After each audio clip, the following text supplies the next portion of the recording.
We're making a list. And checking it twice. Gonna find out how to make your heating system ready for winter.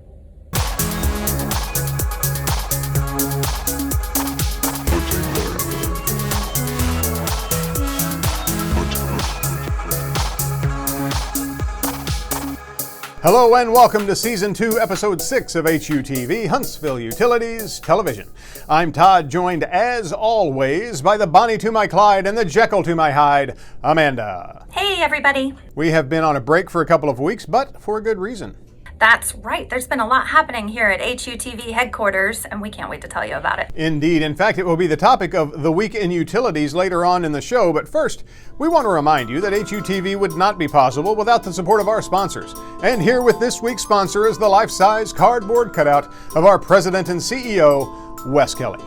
That's right. This week's episode of HUTV is brought to you by decaffeinated coffee. Seriously, what's the point? Decaffeinated coffee.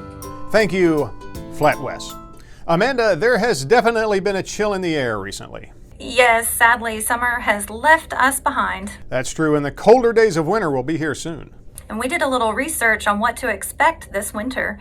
The Old Farmer's Almanac is already calling winter 2022 the season of shivers. That does not bode well for people like me who don't like the cold. True, but it's Alabama, so we got another opinion. The National Ocean and Atmospheric Administration is saying North Alabama can expect warmer weather than usual. Well, it sounds like no one really knows for sure what our winter is going to be like this year, but we do know that home heating requires significant energy usage, and that can drive your costs up. Well, don't worry, we're right here and we'll be able to help you all season long. Indeed. In fact, we've got a heating equipment checklist we're going to share with you, courtesy of our friends at the U.S. Department of Energy, that can help you make sure your heating system is running efficiently. Absolutely. And most of these you can actually do yourself, but there are some where you might want to get a professional's opinion. Now, let's get right to it with an easy one. Replace your filters regularly. Absolutely. Keeping a clean filter in your system can help it run better and prevents possible damage in the long run. And most manufacturers recommend doing this about once a month. Absolutely. And then number 2, make sure that your radiators, baseboard heaters, and then the air registers aren't blocked so that air can flow freely.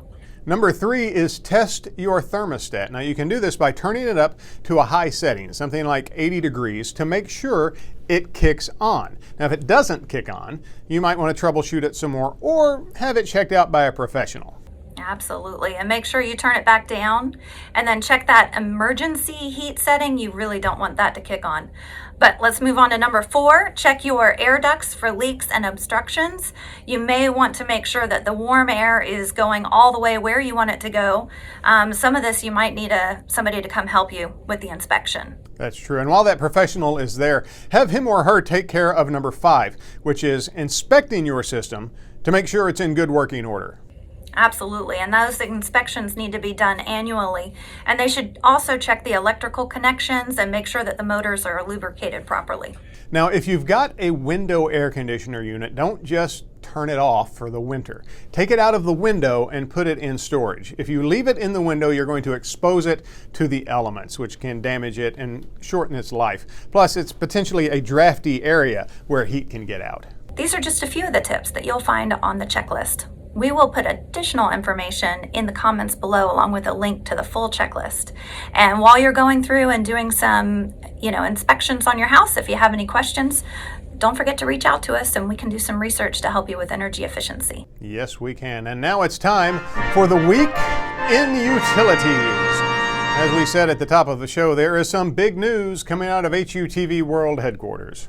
Absolutely. Last month, your favorite web-based utility show was honored with an award. Yes, it was. That award came to us from eSource, which is a company that provides market research, consulting, and other services to utilities all across the United States and Canada. Every year they hand out awards honoring excellence in marketing and advertising at their annual Utility Ad Awards contest. And we were honored to get a call stating this very show, HUTV, had won a special award for Most Creative Social Media Campaign. Yep, we were blown away when we heard. And we want to thank the fine folks at eSource for recognizing us with this award. Yes, we do, and we especially want to thank Jessica Bayless and Suzanne Reese from eSource, as well as everyone on the entire eSource team. And of course, we want to thank our executive producer, Gary Whitley, and the entire management team at Huntsville Utilities for the support they give us in putting on not just this show, but all the other things that we do to get useful information out to our customers. And I would be remiss if I did not thank my co-host and co-producer, Amanda, for all the hard work she does in making this show a success. Well, of course. Thank you, Todd. So thanks again to eSource for giving us this award, and to all of you who tune in and support the show. Now, it's time to see what Amanda has discovered from the bowels of YouTube. Todd, next season, it's not going to be the bowels of YouTube, okay? But this week, I just want to celebrate. Okay, what do you want to celebrate? Well, as you hopefully know, Huntsville Utilities has a YouTube channel where we post not just these episodes, but all kinds of other videos and information, education, and fun stuff. Yes, we do. There's a lot of fun stuff to see there. Well, guess what? What? We recently hit our milestone of 500 subscribers.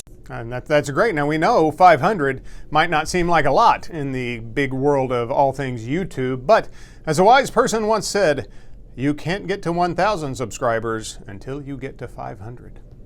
So we want to say thank you to all the 500 plus subscribers that are out there. And if you aren't already subscribed, please click that button so that you won't miss another episode.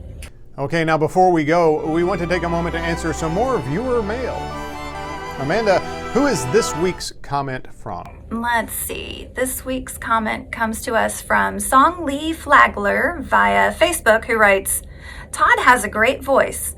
I think Todd picked the viewer mail for this week. Well, Song Lee, let me just say, you're welcome. Okay, enough of that. Thank you for your comment, Song Lee, and making him even harder to work with. Face it, Amanda, the people have spoken. We must give them what they want. Anyway, that's our show for this week, but don't worry, we and my voice will be back next week with another episode. And before we go, we want to give a big shout out thank you to all the veterans out there. Thank you for your service, and we hope that you have a great Veterans Day. Indeed. Until then, I am Todd for Amanda Flatwest and all of us at the award-winning HUTV saying thanks for watching, and remember, you can't spell utilities without you.